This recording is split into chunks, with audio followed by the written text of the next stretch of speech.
I feel like people kind of hate Ancient. However, Ultimate started out overtime against VP as 11-16 and ends this game with 20 kills just from overtime. And not only that, he actually starts out overtime without getting that many kills either. Although in the first round here, he's going to get a 3K, and I'll show you what that looks like. Now he's hiding here in Temple. Guessing this was set up with Liquid playing off of A quite often. A lot of teams are playing off of A very often. They're in a 4v5 already, so doing a bit of a gamble makes a lot of sense. You've got Yekindar already with lane control, and then Ultimate is just going to sit here for a little while, and JKS kind of plays the bait. JKS ends up dying. Ultimate is in great position. This one's on VP a little bit as well, because Ultimate comes out and doesn't get spotted by Fame on his left, so he gets 2 kills, and then Jame into the 1v2 is just not in the greatest position, and you have a rotate coming over from Yekindar, but Ultimate finds the kill, and that's 3 in 1 round. But then he's going to go like 4 or 5 rounds here without getting a single kill, and I honestly thought when I was looking at this initially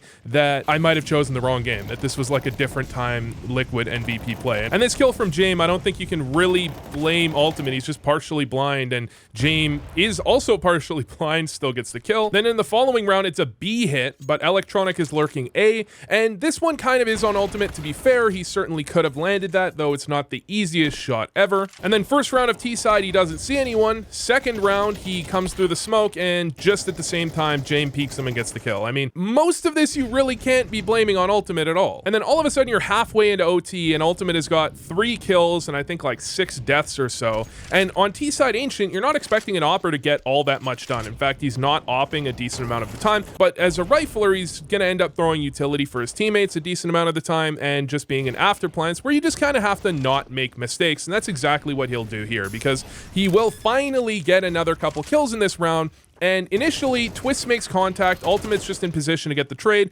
hits a quick shot, which is all you can really ask of him, and then in the 2v1, he's just not going to make a mistake, right? He's not going to give Jame anything to work with. He'll catch him on a timing just at the right moment and get the kill here in a second, and Jame really doesn't have much choice but to try and clear out Donut. Ultimate gets the kill. So as I said, when Ultimate gets the off on Ancient, he plays pretty aggressive with it, right? Swinging directly out middle. You will see players do this sometimes, but it's definitely risky and it can go quite wrong, but I think he's very confident. Even being, 16 and 21, bottom of the scoreboard on both sides, he's still pretty confident in his ability, and that's going to set him up to get this kill onto Electronic, and then he's actually going to go even further. Now, he does flash Jame off this angle. This is going to be one of those opper battles where Jame gets flashed off, Ultimate posts up, and then Jame is going to flash Ultimate off and then post up himself. And I don't think Ultimate gets anything else here, because Flit swings him with an M4. Still a pretty successful round for him. But it's CT side in this second overtime that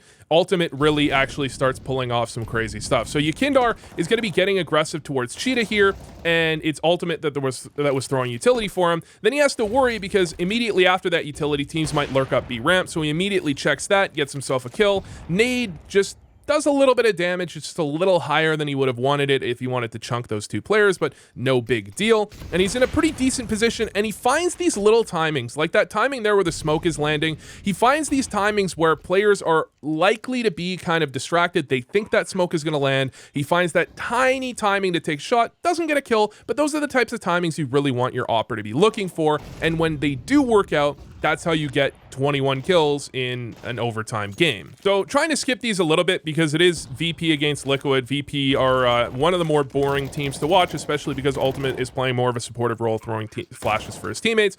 Into the retake here, he won't find himself a kill, but this is a very similar situation to the one Ultimate was in when he was on the bomb site with a rifle previously, where you're just playing behind the boxes, try not to make the shot easy for the players rotating in, and give some space for your teammates to help you out, which is exactly what Electronic does before finding a timing to take down Ultimate. But it's next round where things get pretty hype, because Ultimate now again rotates his way over to A, and he's actually going to get pretty aggressive off of a rotate. A lot of the time you might rotate into Temple, or you might just stay towards A boxes.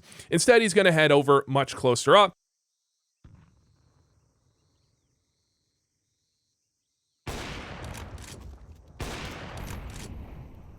shot onto Electronic. It's actually very similar to the shot he missed a few rounds prior. And then the round is pretty much over, but actually James finds a way to grab the bomb and end up in Donut. Ultimate doesn't hit the shot, but doesn't give James a second chance to actually get him back right away. There's only 10 seconds on the clock, and VP go for a boost that they probably wouldn't go for if they knew he was here, so it's partially on the rotate. Then he hits, you know, what is a normal shot on the first player. It's really in this final OT where Ultimate gets very aggressive, and you can really see, I mean, what the potential for Ultimate is. He absolutely seems like he's got a ton of potential upside and hits a lot of really nice shots and knows when to get aggressive and when to play it a little bit more safe, right? So here, 4v5, he'll grab some control of Cave and kill Flit, which is great, but it's still 4v4 and his team is gambling off of B. So he can either play for the retake or he can get aggressive towards ramp and he can try and make it look like a standard sight hold instead of make it obvious that he's solo here. And I actually like the aggression. He knows VP went for mid control early, so he probably has time to get to this angle. And if he gets more aggressive, he can try to isolate one side of a B split or even just catch VP rotating. Now, I thought he saw James' head there for a second, but it turns out he didn't.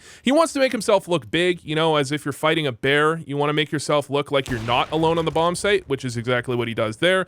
Nice kill on a James, who's really not expecting for Ultimate to be nearly that close up, but he does get traded eventually. It's always an interesting concept of, is it better to get many multi-kill rounds or is it better to get, you know, twice as many single kill rounds? But Ultimate really goes for the multi-kill rounds in this game. Very quick shot on a James there. I mean, it's not the hardest shot ever, but you could definitely see someone like Cadian, Cadian miss that. And then he's just gonna not miss, right? You don't need your Opera to be ultra flashy. Just hit the shots that you're supposed to hit and set yourself up reasonably well. Although that was the latest reaction. Then yet again, he wants to go aggressive on B ramp. Can't even see James there. Legit just can't see him. Just saw him just before he crossed, knows the timing, gets the kill. And then he's gonna actually get hit down low here by a spam. And because of that, this play seems kind of wild. When you have 11 health, I mean, this seems kind of crazy, but playing these types of off angles where your opponents aren't going to peek looking directly at you is highly effective, right? You just need to give yourself that extra bit of time. Whereas if you're holding an angle where they're really fully expecting you, they should be able to get one shot off on you relatively consistently before you can shoot back at them, right? If they peek into you. So he doesn't give them the chance to do that. Even though they are peeking into him, they're peeking into him kind of not sure where he is. So this is basically what the beginning of most rounds looks like, right? You have that one round where he swung out mid with the op, and he actually did that again in the previous round, but got shot in the back. Not really his fault at all.